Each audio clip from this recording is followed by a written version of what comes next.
My name's Liam, and this is the market roundup for the 25th of February 2021.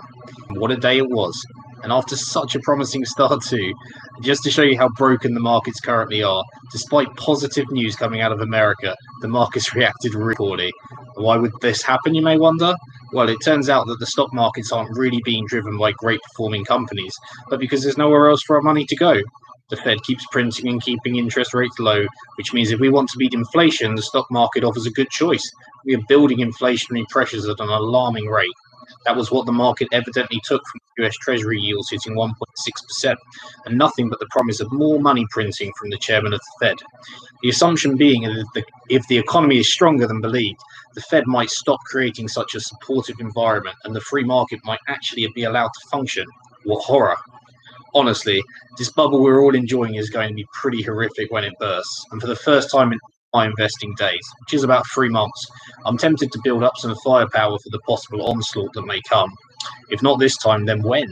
And we all know the more the bubble gets pumped up, the bigger the pop when it finally bursts.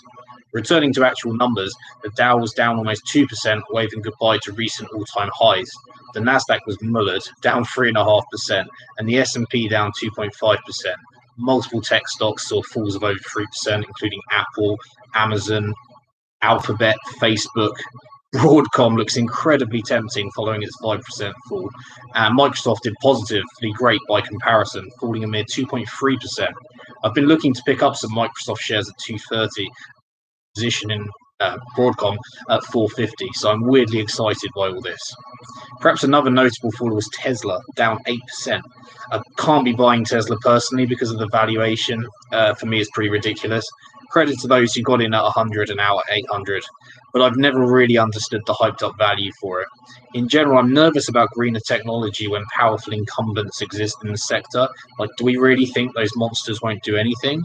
It's the same with energy and the oil majors.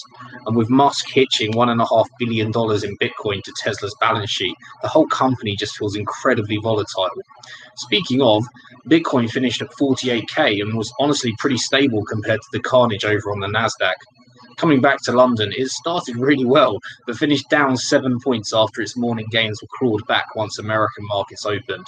Still, there was some good cheer for yours truly, as my mining play of choice, Everaz, published results that were unbelievably good. It was the best performer of the FTSE 100, up 6%. Profits doubling, a cost-cutting program bearing fruit, and a dividend that may well be double figures for the year once more, for the 4th consecutive year, by the way. I just regret not having more of them.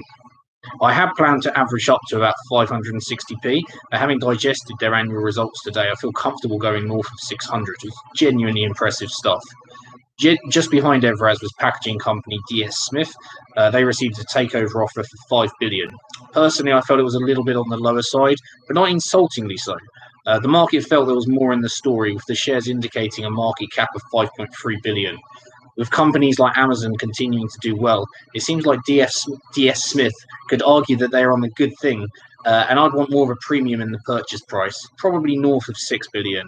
I don't own shares in it, but congrats to those who do. Mining stocks, banking, and oil was all doing well in London, hence why, despite the happenings in America, with index overweighted in those sectors, the FTSE 100 proved fairly resilient.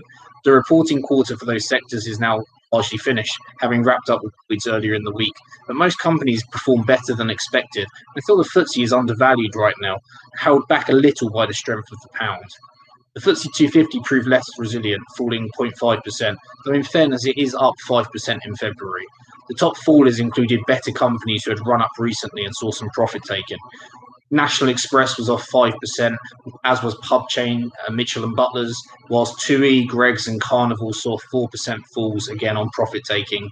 Top performers, they just feel like garbage companies being picked up on the cheap, honestly. Cineworld was 8% higher, Dixon's Carphone 4%, and Capita 4%, to name a few. And how are the Asian markets, you might be wondering?